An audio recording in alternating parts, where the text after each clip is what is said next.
Innal muflisa min ummati man ya'ti yaumal qiyamah.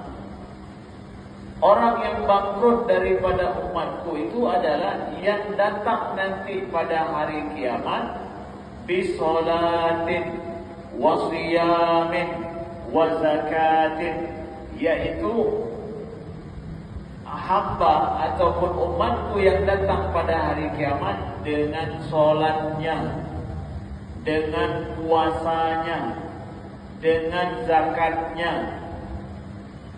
Jadi seorang hamba datang pada hari kiamat, dia membawa solat, alhamdulillah, membawa puasa, zakat, rukun Islam yang wajib baginya dia bawa semua. Ya. Wa ya'ti qad syatama hadza. Tetapi dia datang pada hari kiamat membawa semua itu ibadah, tetapi bersamaan dengan itu pula dia membawa perbuatan-perbuatan yang ada unsur kezaliman terhadap orang lain, zalim terhadap orang lain. Dia solat, puasa, solat, zakat, ya, itu adalah kewajiban rukun Islam. Bagus dia melakukannya, tapi di sisi lain dia juga melakukan hal yang menzalimi orang lain.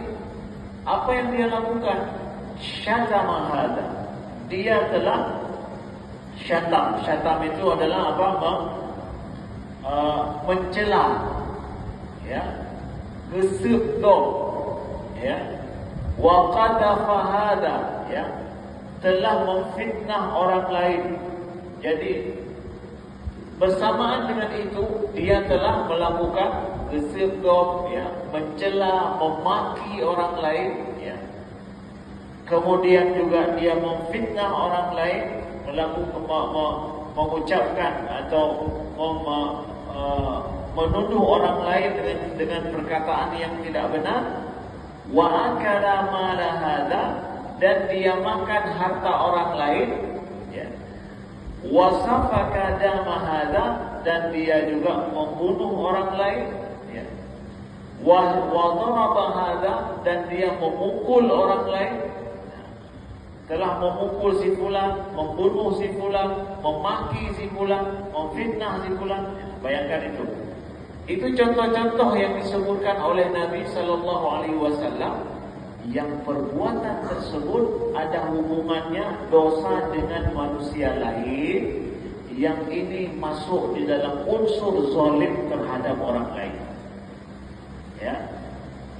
Jadi Nabi ingin kasih tahu ini dia manusia yang muflis, yang bangkrut nanti hari kiamat, datang dengan amal wajib yang dia lakukan, berbarengan dengan itu dia menzalimi orang lain.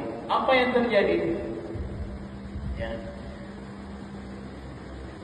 Fayu'ta hadza min hasanatihi wa hadza min hasanatihi. Dengarkan baik-baiknya. Maka orang yang membawa amal soleh tadi, solatnya, puasanya, zakatnya, kebaikan yang dia bawa Allah kasih kebaikan itu, pahalanya Allah berikan secara utuh. Karena dia ada menzalimi orang lain tadi, maka amal kebaikannya itu ditransfer kepada orang yang dia zalimi di dunia. Ya, ditransfer kepada orang yang dia zalimi di dunia. Amal kebaikannya itu fayuta, dikasih untuk si fulan karena dia telah maki, diberikan untuk si fulan karena telah dia pukul, ya, tampal gok, ya, pohgok, karena dro merasa nampakkan uronya, dan rumah gede dengan dok, dengan operasi militer, ya. Jadi pohgok, ya. Maka amal kebaikannya itu yang dia buat, sekarang dia bertobat misalkan, kebaikannya itu akan ditransfer kepada orang yang dia zalimi dalam hidup. Oke? Lalu kemudian fa in faniyat hasanatuhu qabla an yuqdiya ma alaihi.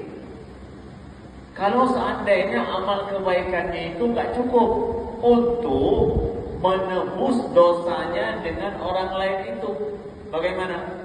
Hansip.